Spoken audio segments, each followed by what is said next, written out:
శ్రీ లలితా సహస్రనామ స్తోత్రంలోని 767వ నామం ఓజోవతి మంత్రస్వరూపంలో శ్రీ ఓజోవత్యై నమః. మన శరీరం సప్తధాతువులతో నిర్మించబడింది. ఈ సప్తధాతువులలో అమ్మవారు అధిష్ఠించి ఉన్నారు. ఈ ధాతువులకు శక్తిని సమకూర్చే అమ్మవారి స్వరూపాలను మనం ఇంతకుముందు నామాలలో తెలుసుకున్నాం. చర్మమునందు అధిష్ఠించి ఉండే తల్లి ఢాకినీశ్వరి అని, రక్తమునందు అధిష్ఠించి ఉన్న దేవత రాకినీశ్వరి అని 7 ధాతువులకు 7 దేవతా స్వరూపాలను మనం తెలుసుకున్నాం.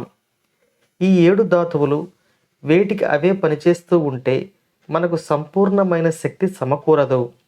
ఈ 7 శక్తులను సమన్వయం చేసి ఒకటిగా నడిపించే అమ్మవారి స్వరూపాన్ని ఈ నామంలో ఓజోవతి అని వసిన్యాది వాగ్దేవతలు కీర్తిస్తున్నారు. ఈ ఓజస్సు 8వ ధాతువు.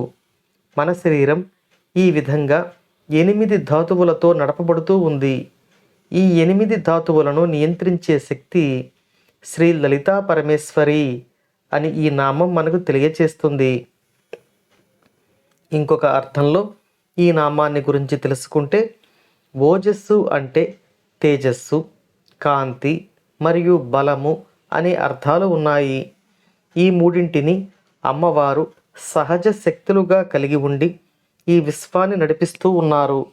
మనకు కనపడే ఈ ప్రపంచంలోనే అమ్మవారి సాధనాపరులు గొప్ప తేజస్సును, ముఖంలో కాంతిని, బలమును కలిగి ఉంటారు.